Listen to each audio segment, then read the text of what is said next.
Good evening. Welcome to South Asia Newsline. I'm Lepakshi Khurana. Here are the top stories we're tracking for you on Tuesday, the 16th of August. Civilian killed by terrorist in India's Jammu and Kashmir, second attack in 2 days. Chinese military ship docks at Sri Lankan port despite Indian concern.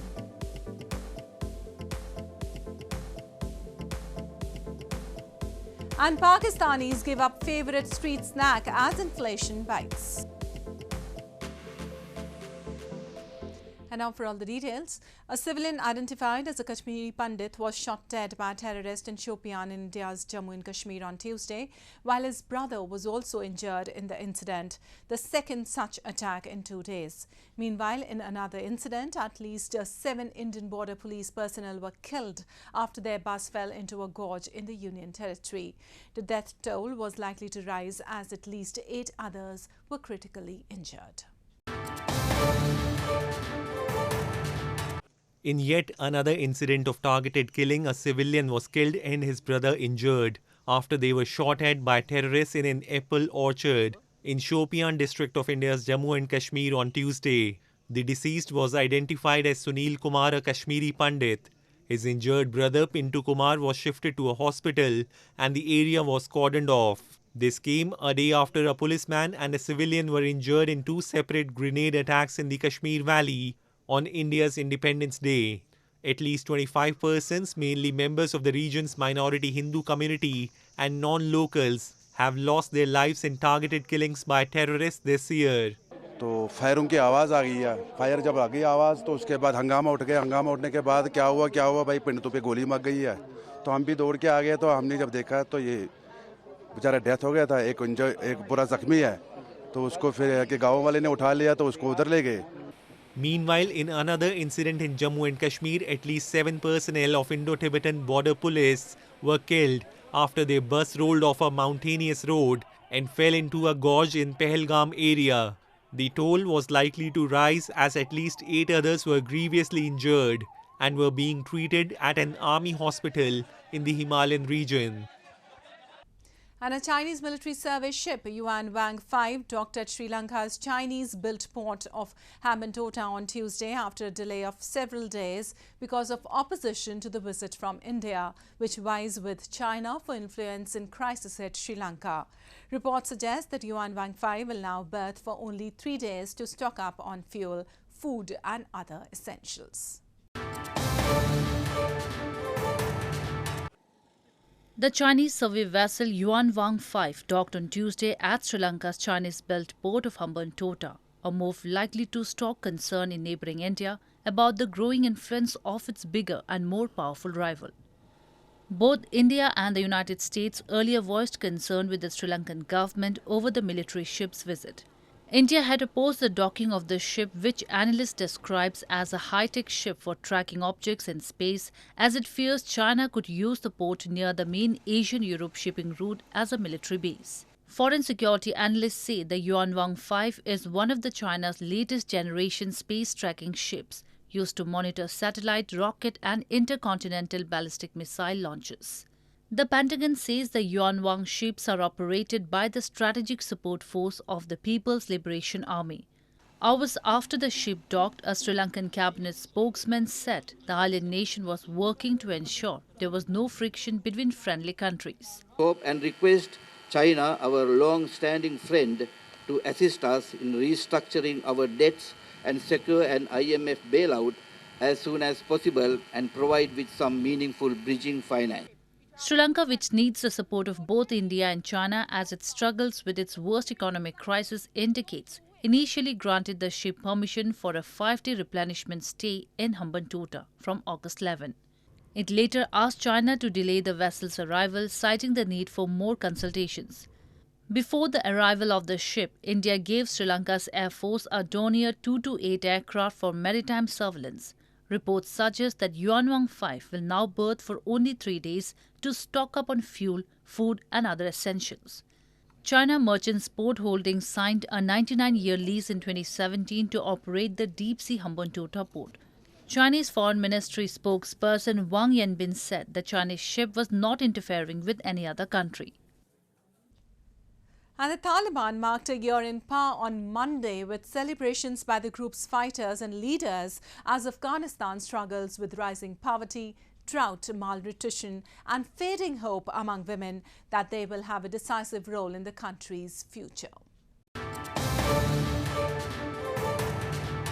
Some people fired celebratory gunshots in the air in Kabul and Taliban fighters gathered, waving the group's black and white flag to mark a year since they marched into Afghan capital Kabul after a stunning series of battlefield victories. A few hundred people, including supporters, soldiers and officials, gathered at the square in front of the US Embassy to mark the day. In a ceremony attended by Taliban government ministers, Acting Foreign Minister Amir Khan Muttaqi said their rule had brought security where the United States had failed, and said the group wanted positive relationships with the world.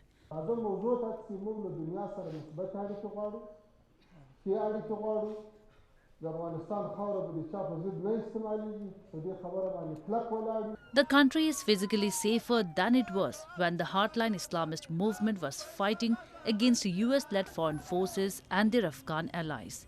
Yet that relative security cannot mask the scale of the challenge the Taliban face in setting Afghanistan on a path of economic growth and stability. There are huge pressures on the economy, caused in large part by the country's isolation as foreign governments refuse to recognize its rulers. Development aid upon which the country relied so heavily has been cut, as the international community demands that the Taliban respect the rights of Afghans, particularly girls and women, whose access to work and education has been curtailed. The Taliban is demanding that $9 billion in central bank reserves held overseas be returned, but talks with the United States face hurdles, including the US demands that the Taliban leader, subject to sanctions, step down from his position as second in command at the bank. The Taliban refused to cede to these demands, saying that they respect all Afghans' rights within the framework of the interpretation of Islamic law. And until there is a major shift in either side's position, there is no immediate fix in sight for spiraling prices, rising joblessness and hunger that would get worse as winter sets in. Moving on, government employees and pensioners in Pakistan-administered Kashmir recently staged a demonstration to demand the promised hike in their salaries and pensions by the Pakistan government. The protesters accused the Pakistani establishment of being apathetic towards their plight. Several government employees and pensioners in Pakistan-administered Kashmir recently held a protest to demand an increase in their salaries and pensions from the Pakistan government. The protesters said they were promised at least 15% increment in their salaries from July, but Pakistan government, even after passing the notification in the budget, did not raise the salaries. They said the soaring inflation has already shaken their domestic budgets, but Islamabad has remained apathetic towards their plight. लेकिन हुकूमत आज़ाद कश्मीर ने budget में वाज़िया मंजूरी देने के बावजूद भी हमारा नोटिफिकेशन इस वक्त तक जारी नहीं किया। हम कोई और नई चीज़ तो मांग नहीं रहे, सिर्फ अपनी तनख्वाहों में इजाफा मांग रहे हैं और कोई नई चीज़ नहीं मांग रहे हैं। इसलिए मेरी आपसे गुजारिश है कि आप लोग यहाँ से हिलें जुलेंगे नहीं। The protesters blamed, instead of providing any aid to the people in the already backward region, economic losses faced by Pakistan due to policy paralysis are also compensated from territories under its illegal control. Well, Pakistan government on Tuesday increased petrol price by over 6 rupees per litre, a day after Finance Minister Miftah Ismail said the country is not in a position to afford fuel subsidies. Rampant inflation has hit people across Pakistan, forcing some of the people to even give up on their favourite street snacks. A report.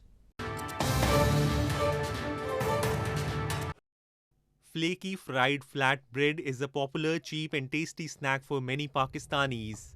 But due to rampant inflation, people are being forced to tighten their belts, and fans of puri and the sweet or savoury dishes that go with them are falling victim.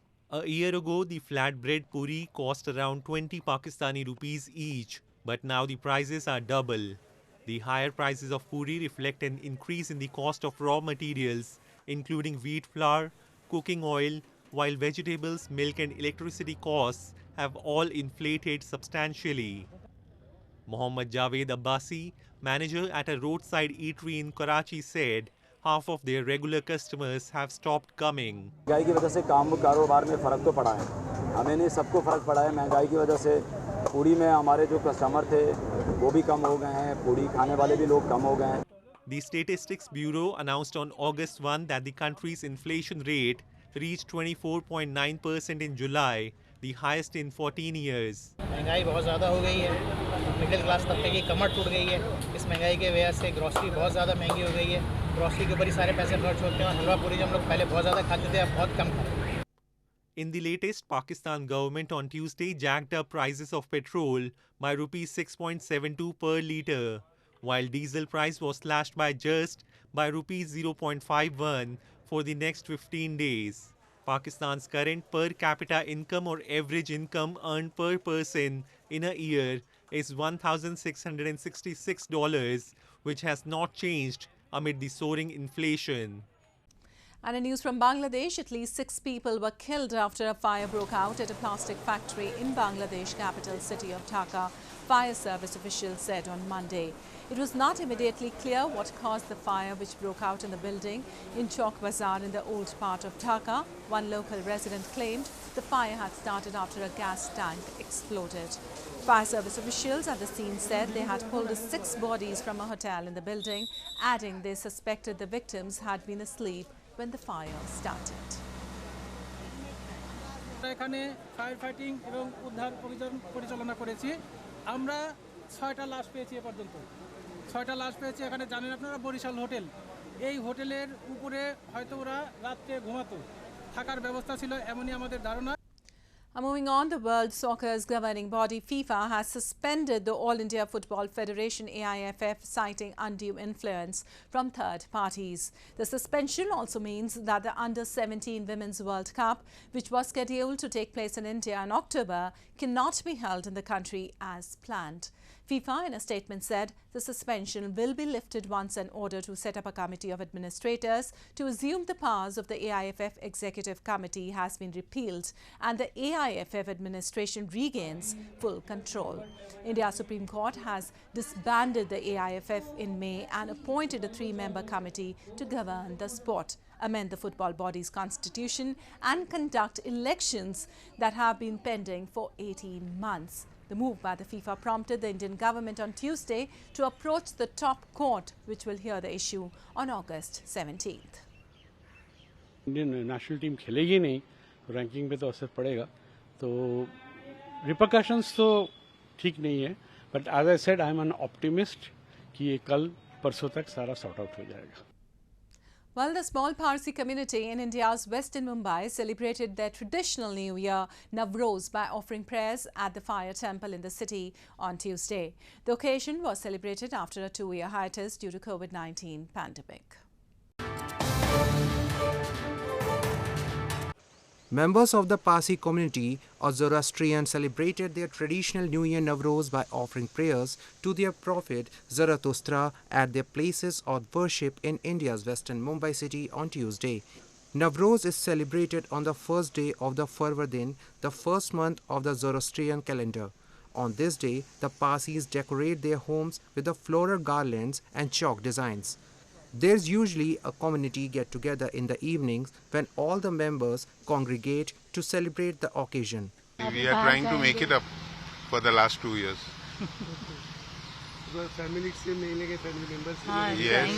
Yes. India is home to the largest population of Zoroastrians, which stands at nearly 70,000, mostly concentrated in the western part of the country. That's all we have for you from South Asia this evening.